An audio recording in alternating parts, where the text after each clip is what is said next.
रचना, good evening. रचना good evening. अरे बड़ी प्यारी लग रही हो, क्या बात है, एकदम सज धज के आई हो तुम आज। अरे आज ऐसे नहीं आते कैसे चलता। आज तो एलएनडी ग्लोबल चैप्टर का रीलॉन्च है ना, इसलिए तो आए हैं ऐसे। अच्छा ऐसा है क्या? तो पर मेरे को आपसे कुछ कहना भी है एंड अच्छा मैंने अच्छा बहुत लिखा है, हालांकि मेरी नहीं है पर किसी और की है लिखी। पर अच्छा। आज मुझे लगता है कि ऐसा कुछ कहना चाहिए, तो मैं कह रही हूँ। तो मैंने अच्छा इरशाद विशाद कुछ बोलना होगा? सर लिखा तो इंग्लिश में है तो अच्छा अच्छा चलो, तो इरशाद का इंग्लिश जो भी है। अच्छा हाँ चलो, कंटिन्यू कंटिन्यू। सो कुछ ऐसा कहा है कलाम साहब ने, एंड ये इंग्लिश में उन्होंने लिखा था, तो and I will speak from that way. I am born with potential. I am born with ideas. I am born with greatness and I am born with courage. I will defeat the problem and succeed. I am not for crawling because I will fly. And the year 2020 will also fly by with all the difficulties that we face, and we will just move ahead in 2021 with the new courage, with the new hope, as we are relaunching our new chapter today. So lovely Rachna, मैंने कभी कभी ऐसे शायराना अंदाज में तुम भी आ जाती हो, पता नहीं था। एकदम एकदम कंप्लीटली अलग मूड में आज।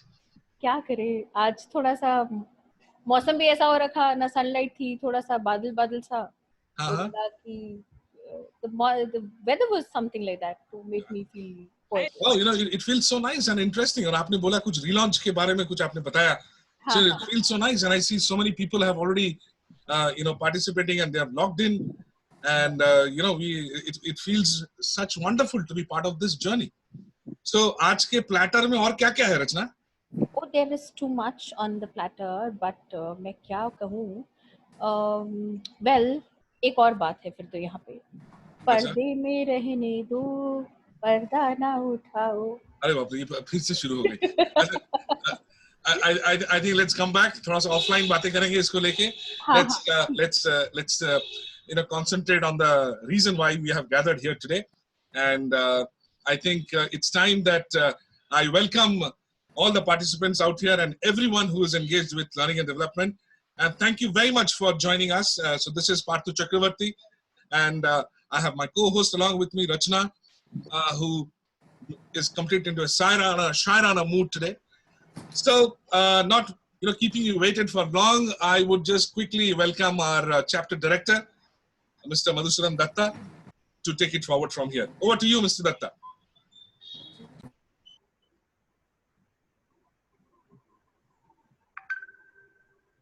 Mr. Datta, you need to mute. Oh, sorry. Thank you, Parthu and Rachana. You have laid the foundation. Wonderful start. Okay, good evening to respected Mr. Vijayanta Gupta, our honored guest speaker, our own Surya Mahapatra, founder of L&D Global, our member colleagues, and all the other guests logged in today for the virtual relaunch of Kolkata chapter. Today we are in a situation where immediate future looks uncertain. No one knows when life and business would get back to normal.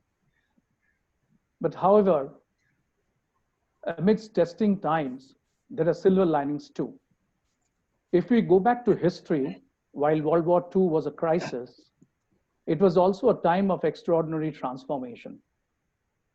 To name few organizations like General Motors, they survived at that time by shifting almost 90% of its divisions produced to war equipments. Hershey, the famous chocolate manufacturer, they ramped up productions from 700,000 bars to 24 million bars per week. Before war, it took 200,000 hours of labor to build a plane. By the end of the war, Ford had it down to 18,000 hours. Army asked Coke to open 10 bottling plants abroad to serve the army. They responded by opening 64 bottling plants. Well, these are the international scenario, but very, very surprisingly, when in India we are having very gloomy situations, we also have a silver ray. In India, during this time of pandemic, 10,000 crores of industry started. You know how? The textile industry, which had been closed due to COVID-19, found out an opportunity during this time.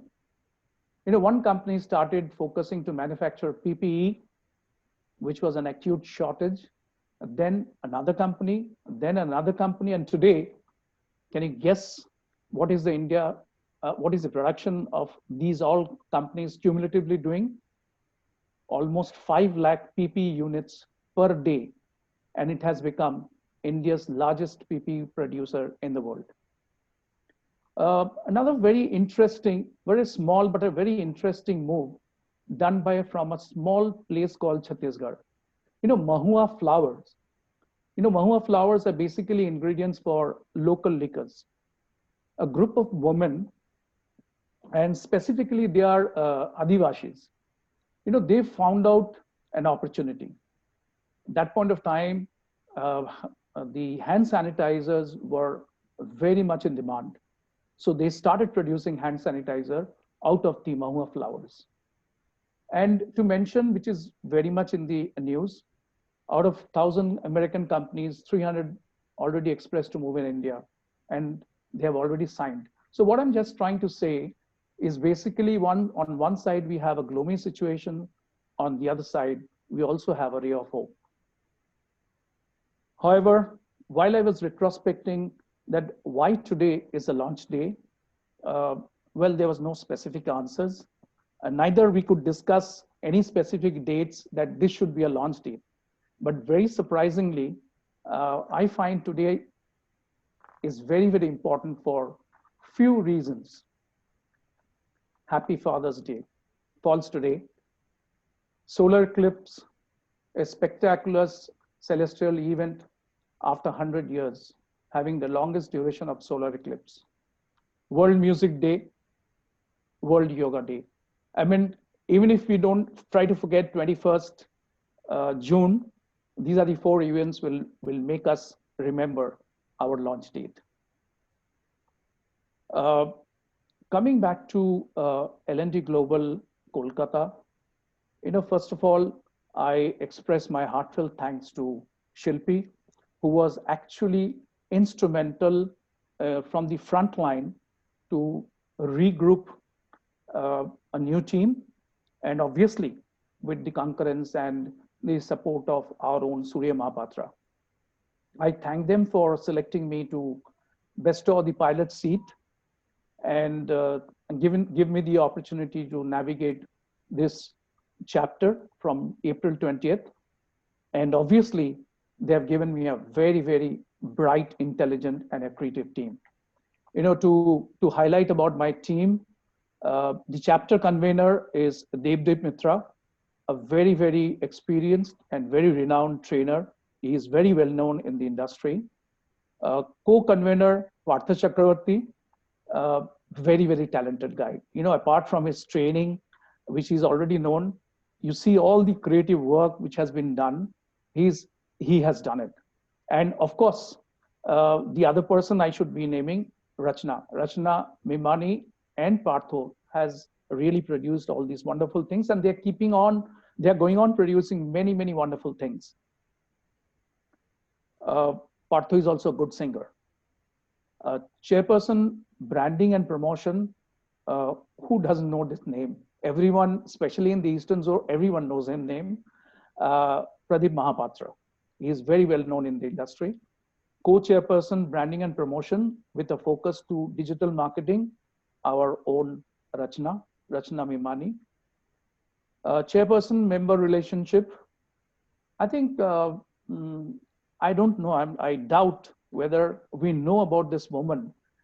This woman was our Indian cricket player, women's cricket player for quite some time. She was a sports journalist, and now she's a very good trainer. Our own Lakshman. Lakshmi, I don't see you. I hope you're there. Chapter treasurer, Aloysius Rosario. Very, very known name. Very well spoken, outspoken, very good-hearted person, and he's a very well-known name in the training industry. And two lovely ladies who has joined us very recently, Sanchari Bhattacharya and Alaknanda Ray. They are very ably supporting Lakshmi. So this is the team which is behind the Kolkata chapter for the time being. We may increase it.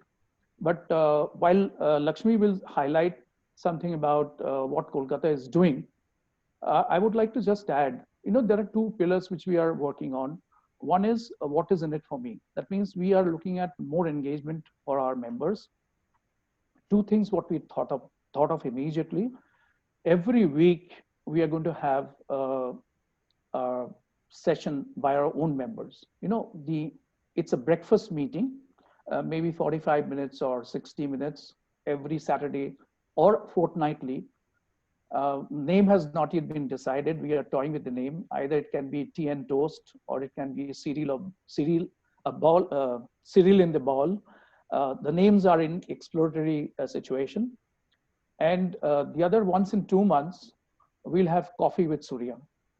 So Surya, being such a wonderful speaker, an international speaker, and he being our founder members, we will not leave him. Every month we will be expecting something from him, and obviously we'll also have an open house. So it will be a members day basically, when we'll listen to Surya and also have an open chat. So these two we have decided, and we are working out on something. We are working out on an association with some bodies, so that members gets benefit. So these are the few things which we are planning it to do immediately from tomorrow itself. And before I really close, because I'll keep on saying about the chapter, today is a different day. We also have a guest speaker whom we are waiting to listen to. But before I close, I would like Surya to come forward and really tell us something about his thoughts and mind, what he has to really say about this Kolkata chapter. But prior to that, many of us know Surya. I mean, he's a very old name, known name, a very internationally recognized name. But someone who might not be knowing it, let me highlight few things about Surya. Surya is the founder of L&D Global. He has over 20 years of experience in operations, sales, HR, L&D, and knowledge management in leadership positions in various organizations. He is the chief editor of Ekakshara, a quarterly e-magazine for HR and L&D practitioners. His articles have been published in various journals and magazines in India and abroad. Surya speaks regularly in various national and international forums. World HRD Congress recognized Surya as one of the 25 most talented global training and developmental leaders. Global Knowledge Management Congress has conferred the Knowledge Management Leadership Award to Surya. So if I keep on saying, there will be a long list, but what I say, we are very proud to have him today.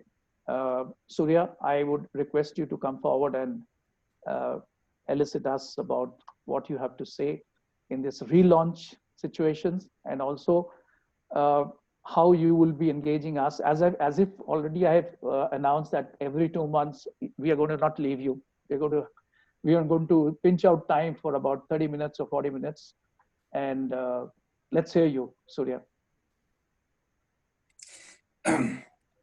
Thank you, Madhusudan, for this kind words about me.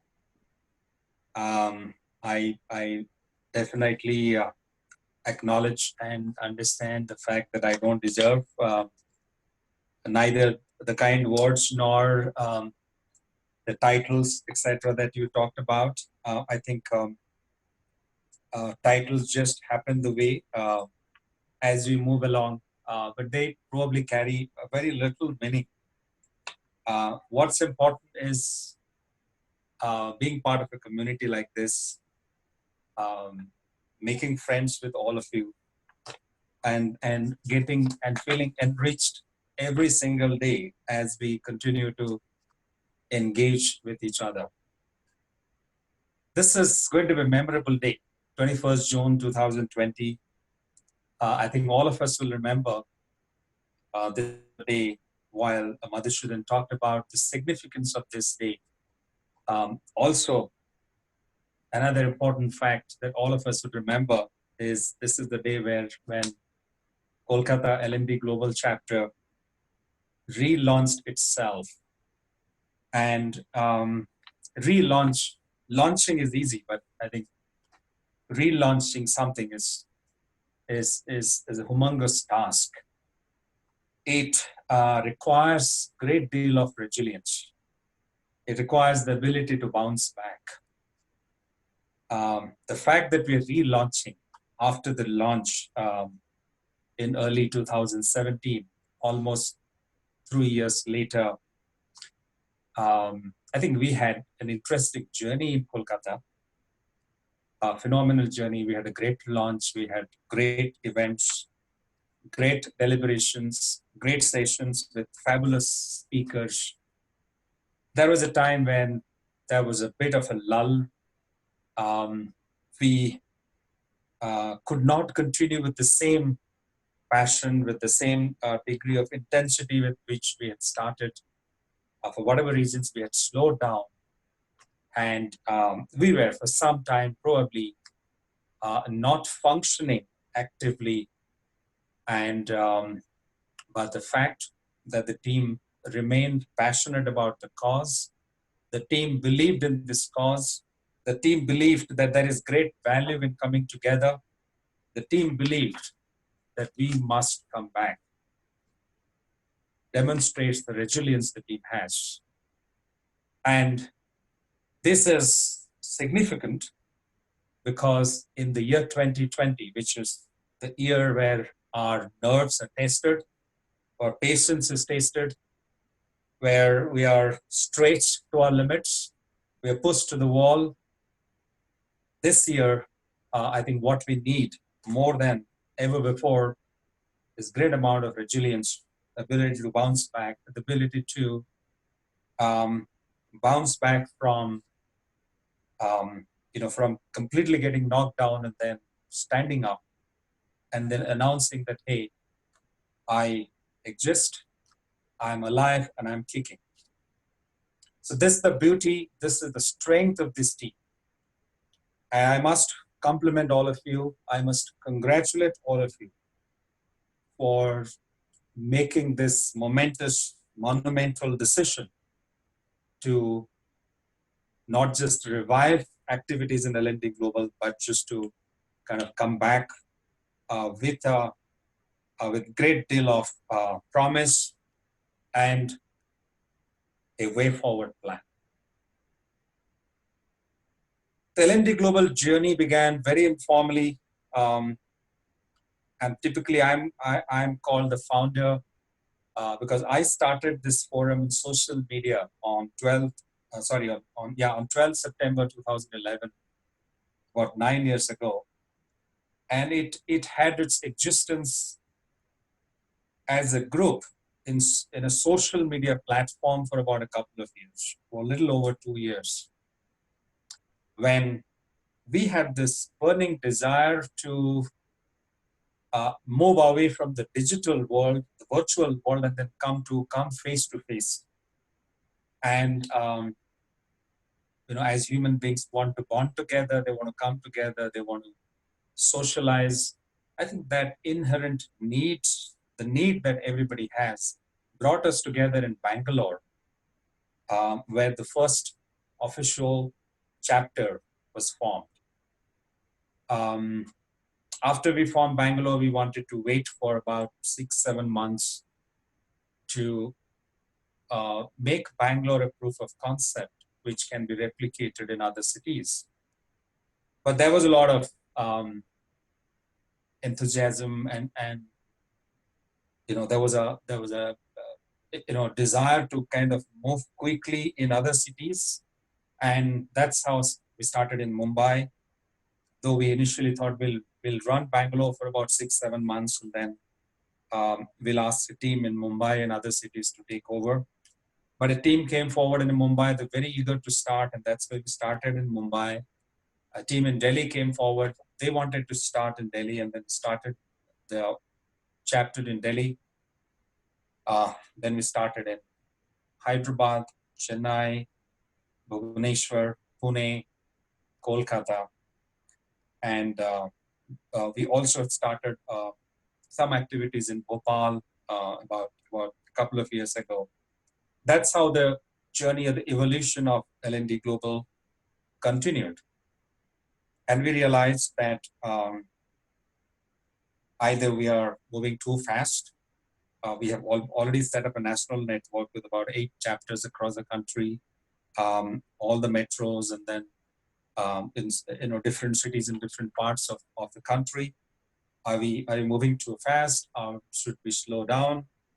We started feeling the pain of an organization which was growing very fast, or a community. I think more than an organization, we had a community which was going fast. That's where I think we decided that we need to really figure out how do we take it forward, and how do we kind of bring in more structure and then more some kind of rhythm into the activities that we run. So we decided to stay back, slow down, and did not launch any chapter thereafter, though there were interest in other cities. But we wanted to make sure that the cities where we started the chapters, they actually not just survive the chapters, but they also start thriving in their cities and the locations they operate. It has been an interesting journey for L&D Global so far. It has been a journey of ups and downs, journey of tremendous learnings, a journey of collaboration, a journey of a community coming together, journey of creating new possibilities. The mission that we devised for L&D Global was the 3 C's: collaboration, co-creation, and contribution. We said we'll come together, form a community, and we'll collaborate with each other. But a collaboration needs to have an objective. The objective is to co-create as we come together. But co-creation for what? Unless it has a tangible contribution to the fraternity, to the industry, to the society, to the nation, to the world at large. So that's where we devised this theme, or the mission, which every L&Dian stands by, adheres to, embraces, is collaboration, co-creation, and contribution. So I briefly talked about the journey of L&D Global. Many of you are familiar with the journey of L&D Global Kolkata.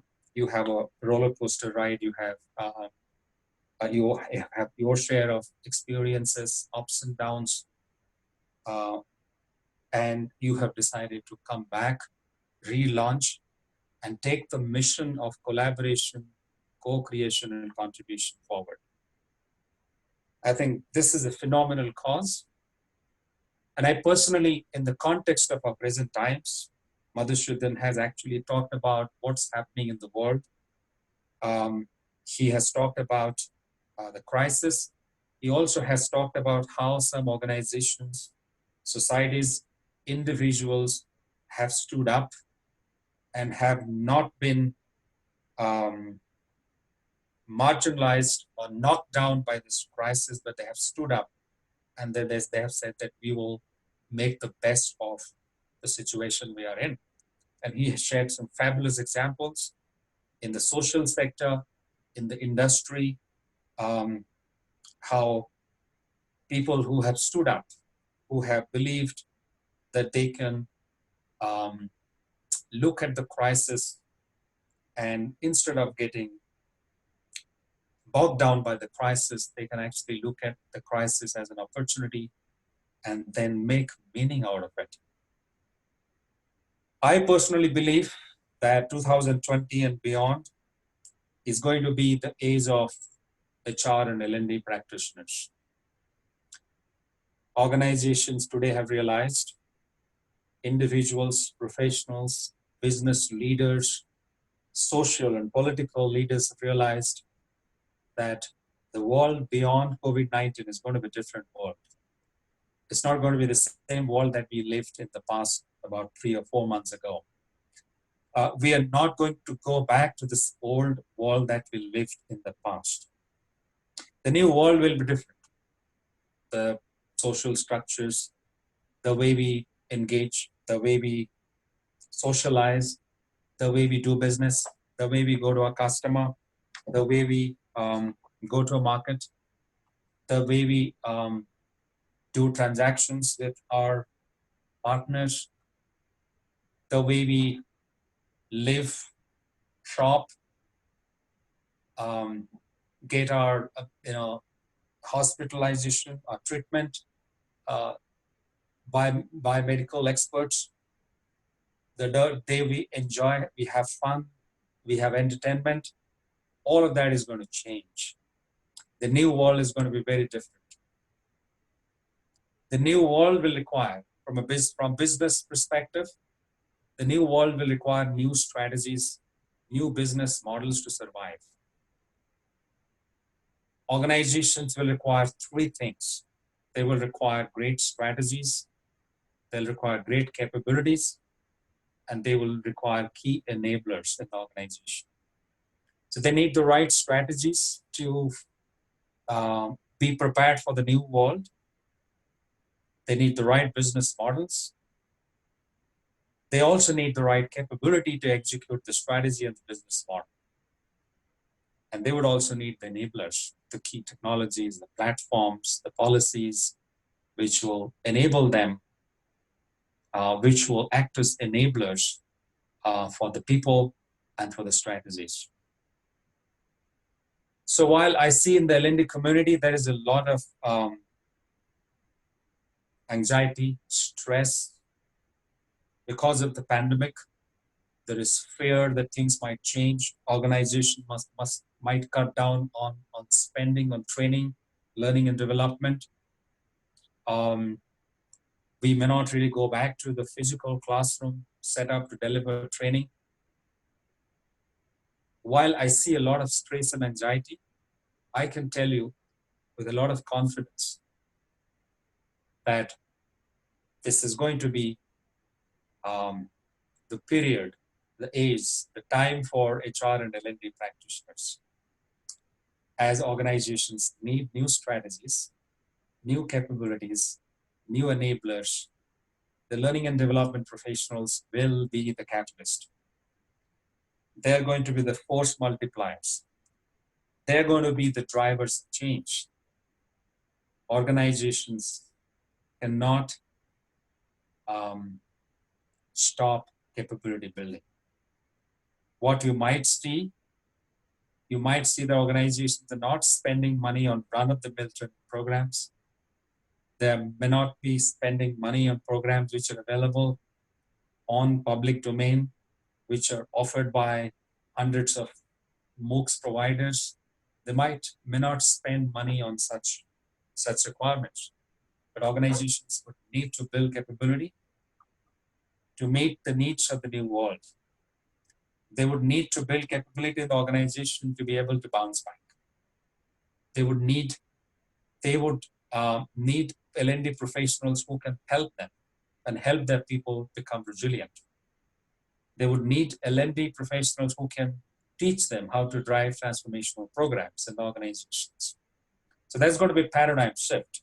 So the programs that we have been running today, the programs that organizations will need tomorrow, the frontline leaders would need tomorrow, the mid-level managers would need tomorrow, the senior leaders in organizations need tomorrow are going to be very different, but they would need practitioners who can help them.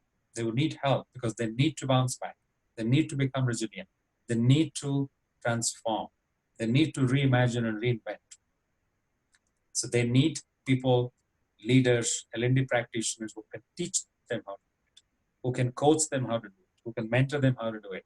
So if you can shift the gear, if you can make that paradigm shift, I clearly see an opportunity for learning and development professionals, L&D practitioners. We need to reimagine, we need to reinvent, we need to rethink our approach and strategy.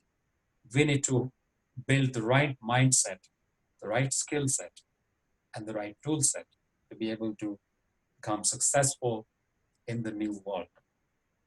So in this context, the relaunch of L&D Global Kolkata is very important. It's very relevant in the present context because L&D Global Kolkata would make an attempt to bring L&D practitioners together, people leaders, HR leaders together, to think about, to think, to rethink, to re-strategize and co-create plans and programs for the industry, for organizations, for businesses. I think this is a very, very apt time, very opportune moment for all of us, the right time to get back and then start this activity. Madhusudan has already outlined the program, so I don't want to repeat. I would say that I think you are thinking the right direction. Bringing people together on a weekly or fortnightly basis, brainstorming on new ideas and programs, evolving and formulating new plans and ideas, great idea. And the monthly or the bi-monthly programs, and the association and partnerships with other organizations. I think these are steps in the right direction. These times will not allow us to do a lot of activities. These times will not allow us to organize programs, events, will not allow us even to have congregation of people. So we will have to depend on the virtual world, virtual platforms, to stay engaged, to collaborate with the help of these platforms, and continue to stay in touch with each other, continue to collaborate, co-create, and contribute. So I would like to use this opportunity to thank all the members of the executive committee members of the chapter who have come together. I would like to thank Shilpi for being a very key contributing leader who reinitiated that the activity of bringing all of you together. I would like to personally thank her. I would like to thank all the L&Dians of Kolkata who have decided to join hands and then take this chapter forward. So when we have relaunched, we have carried our experiences and learnings from the launch and our experience over the last 3 years. So I'm sure we would have a share of learnings. While we had a roller coaster ride, we had ups and downs. We went into hibernation for some time, but I think we have got our share of learnings from that. And those learnings, I am pretty confident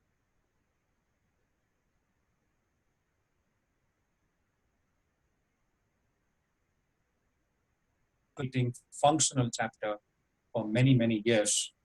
And then probably we would know that the launch and the subsequent relaunch and the time period that where we went into hibernation probably was a blessing in disguise, because we are more enriched in knowledge and experience, and we will take that learning and experience to make this new journey of L&D Global more meaningful and purposeful.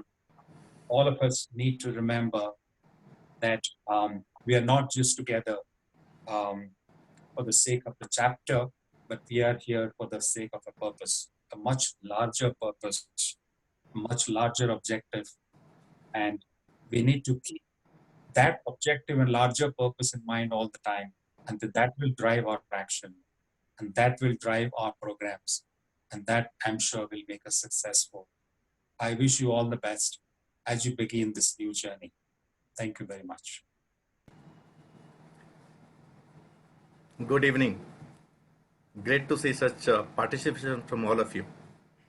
On behalf of L&D Global Kolkata chapter, I, Pradeep Kumar Mahapatra, would like to congratulate all of us for this event and thank Mr. Sujya Mahapatra for creating such a beautiful platform for like-minded people to engage amongst each other and take the learning and development to a greater heights. Mr. Sujya Mahapatra, whom I know since 1997, a man with absolute sense of mission. It was he who introduced me to a training platform through JC International. It's an individual development-based association. Lots of memories flash through since 97, the way we were associated.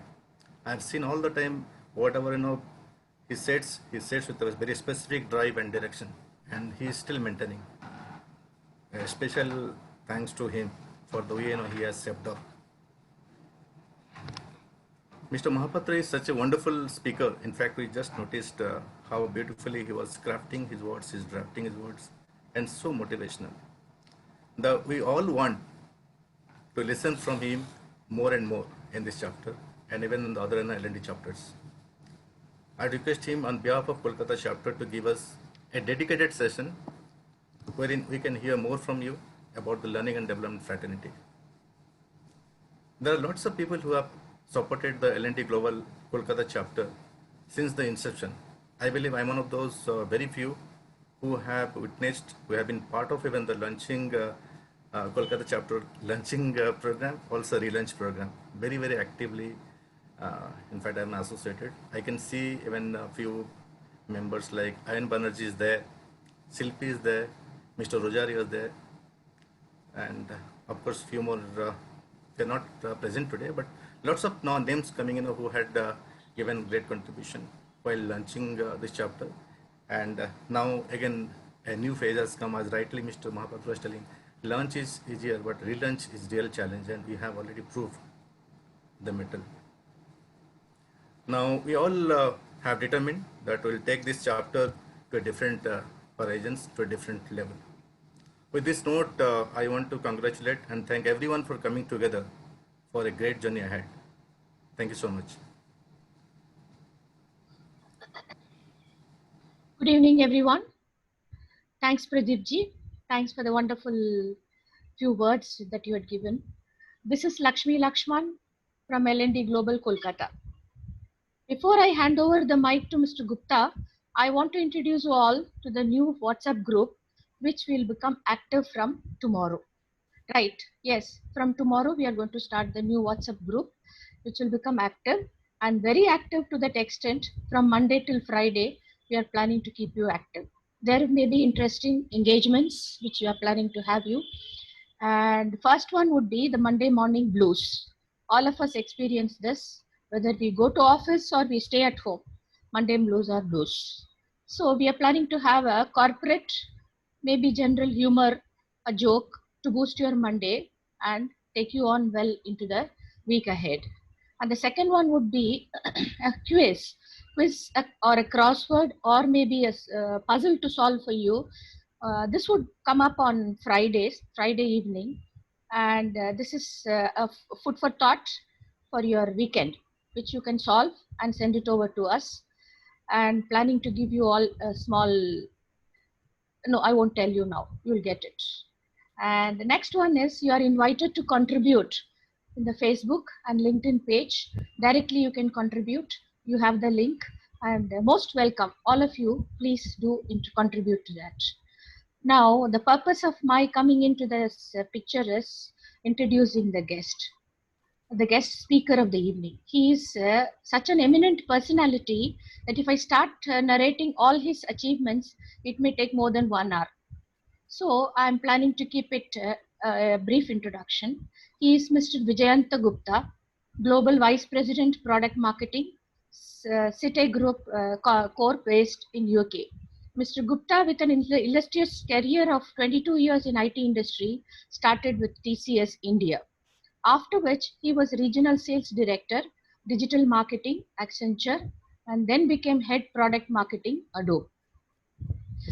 And about his education, which gives us an amazing awe. With a master's from BIT Mesa and then management degree from Indian School of Business, Hyderabad. He further went on to study at Massachusetts Institute of Technology, a combination of technical as well as management he is. That's Mr. Gupta for you guests. Once more thanking him for accepting our invitation in spite of the different time zones. By the way, he's going to give us the session from UK. So addressing us from the UK. Thank you, sir. Thank you very much. Now the stage is yours.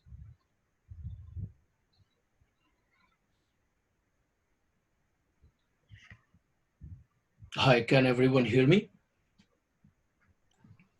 Okay, I can see some head nods. Yes, we can hear you. Yes. Great.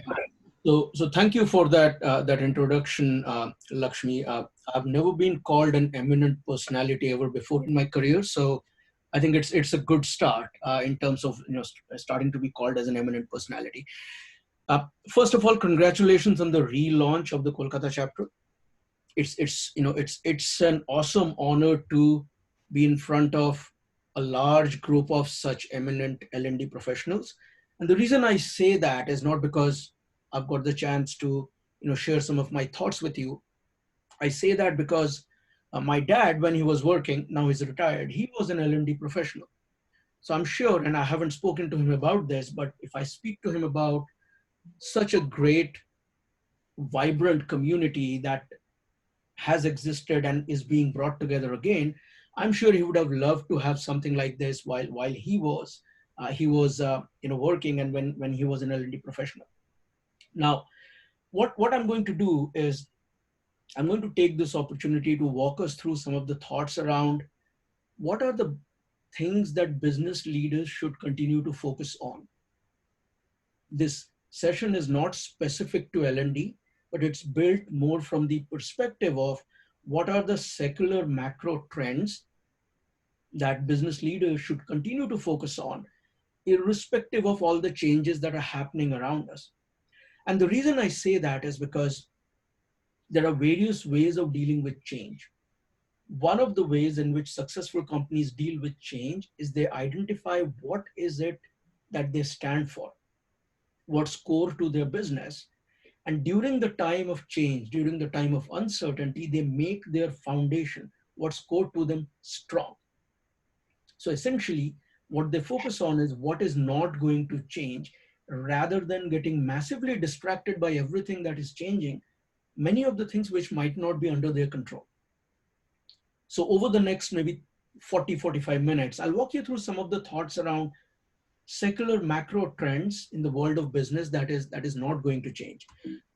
I have already been introduced, so I'll skip this slide. But one of the things that I'll highlight is I've worked in India, I have lived and worked in US. I now live and work in London, and I've covered the European market very consistently. And over the years, I have engaged with a variety of business leaders, whether they are technology leaders or whether they are marketing leaders. As I went on, building my career across a variety of companies that were mentioned in my introduction. And during that time, one of the things that I noticed is that business leaders and companies who are successful, they do a few things differently from the ones that are not as successful. So what we want to focus on here is what makes businesses successful and keeps them successful. And the first thing that I would like to talk about and share about, and before I jump in, is everyone able to see my screen? Yes, yes. Yes. You're able to see my screen. Okay, great. So before we jump into what makes businesses successful, what I would like to start with is, why does it matter? Why should you even spend time listening to this? Why should business leaders even care about this? And for that, I would like to start with a story. Our story starts in 1969. And in 1969, one fine morning in July, the world woke up to the news of Neil Armstrong landing on the moon. This was one of the biggest achievements of the human species ever. We were able to leave the boundaries and the confines of our own planet and go to the only satellite that we have and land a human being on the moon and bring them back successfully. A massive achievement, no matter which way you look at it. And what made this achievement real for everyone around the world was the images that we saw. Images that we saw of Neil Armstrong landing on the moon. And those images were brought to us by a company that all of us are most likely very, very familiar with, Kodak. And that was 1969. During that time, Kodak was at the top of their game. They were bringing us images of achievements that the human species had never done before. Let's fast forward a few years, specifically to January 2012. What happened? Kodak filed for bankruptcy. Now, this is not an old story. This is not a new story. Everyone knows this story, that Kodak was a great company, filed for bankruptcy in 2012. And one of the reasons that was given for Kodak to fail, even after being the company that brought us some of the images of the greatest human achievement, was the fact that Kodak missed the digital revolution. So what you see here is the sales of the film camera, the rolls of film, and the digital camera. And you can see that the sales of digital camera went up and the sales of rolls of film and film camera went down. And of course, Kodak's business was rolls of film and film camera. So they missed out on the digital revolution. Unfortunately, this is an urban myth, urban legend, that Kodak missed out on digital revolution.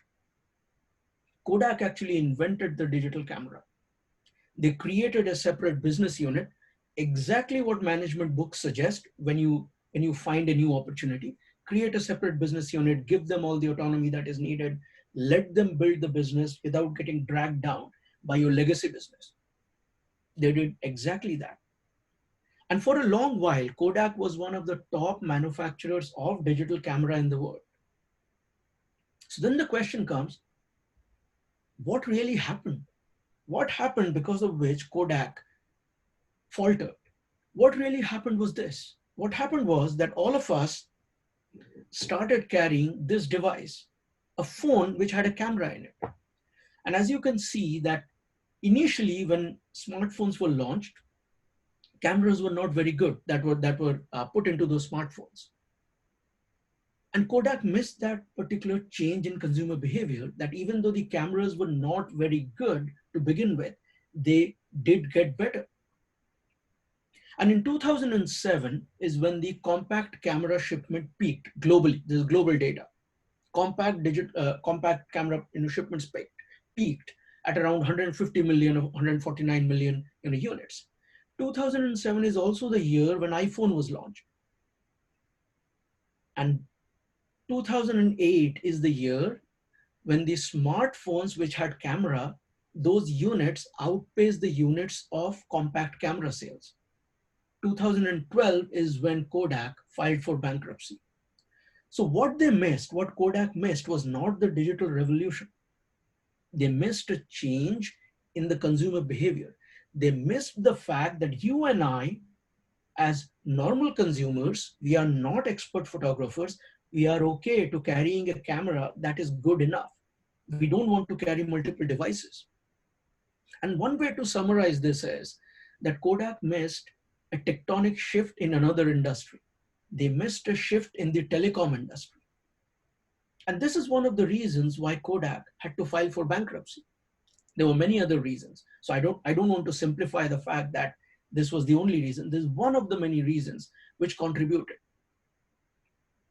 Now, businesses that survive are able to see around the corner. They're able to see the tectonic shifts that are happening.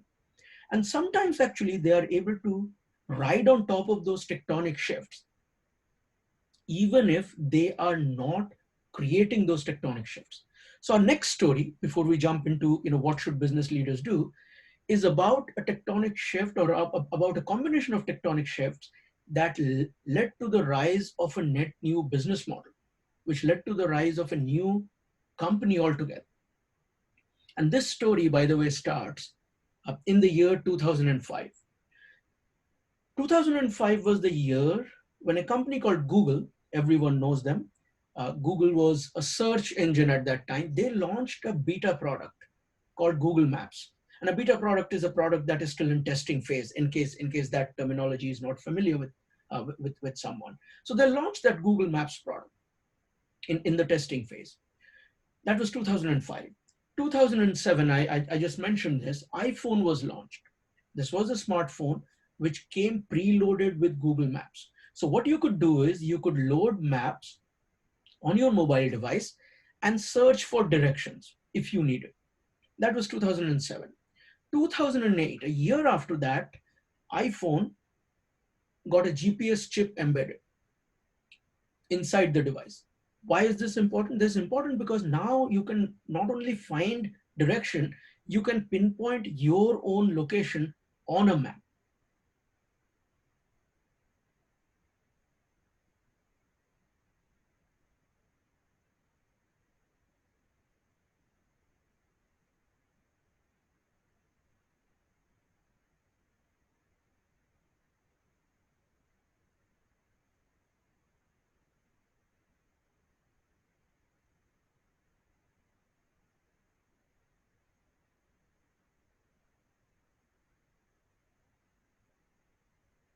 Private equity investment after 2009, because a lot of the money that was in public markets started to make its way towards private equity markets, because if it's the same level of risk, I might as well go for an option that gives me better return. That's how financial investors think.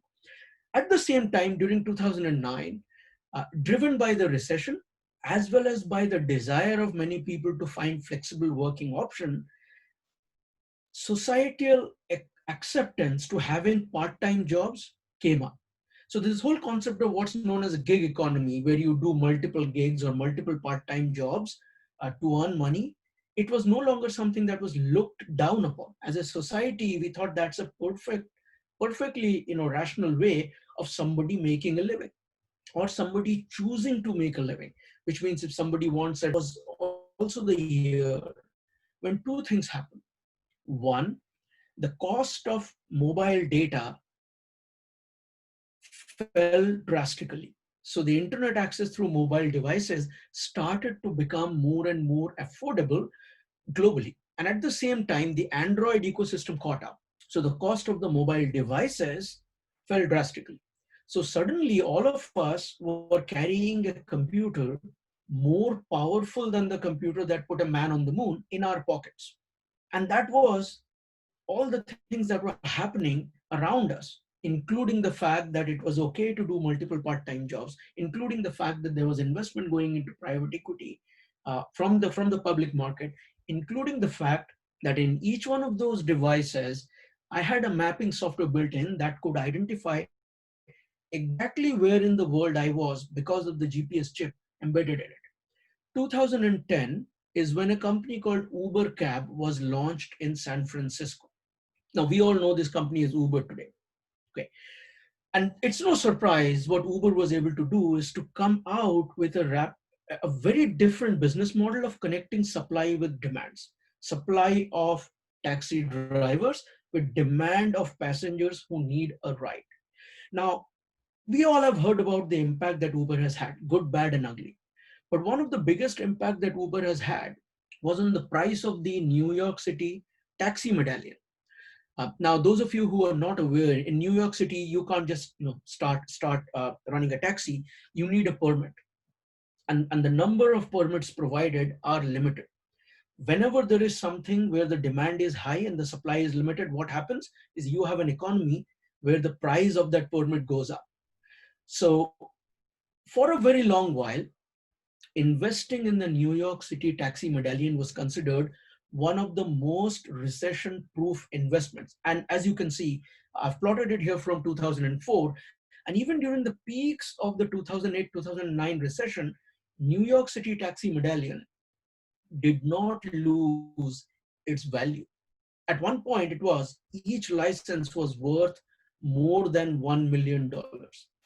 But once Uber was launched and the whole need for actually getting a taxi license went away, the price of the taxi medallion fell through the roof and actually fell to the bottom. So this is one of the impact that happens when, number one, when somebody rides on top of tectonic shifts are happening, but number two, when somebody becomes too complacent, does not look around and realize the changes that are happening, can come and attack them from an angle that they had never seen before.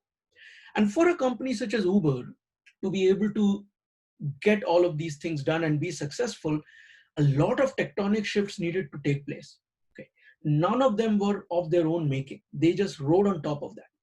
Why is this story important now? Because we are going through a time of change right now. There is a time of change in terms of the workforce is getting distributed between home and office working. There is a time of change in terms of how consumer behavior is changing, in terms of what we purchase, how we consume. There's a time of change in terms of how we are evaluating our own priorities right now. And every time there is a time of change like this, it leads to some companies coming into existence, riding on top of this time of change. While many who do not pivot, understanding which way the wind is blowing and pivoting towards that direction to be able to ride on top of this change. And Uber was one of the companies that rode on top of the time of change that happened. Obviously, we all know during their journey, they've lost their ways, in some ways, but they are still one of the biggest disruptors that we have seen over the last few years. So one of the questions that then comes up is, are there such tectonic shifts that business leaders should pay attention to right now? Because everyone's attention right now is focused on COVID-19, and that's absolutely the right place to focus on, because we have to come out of this. The reality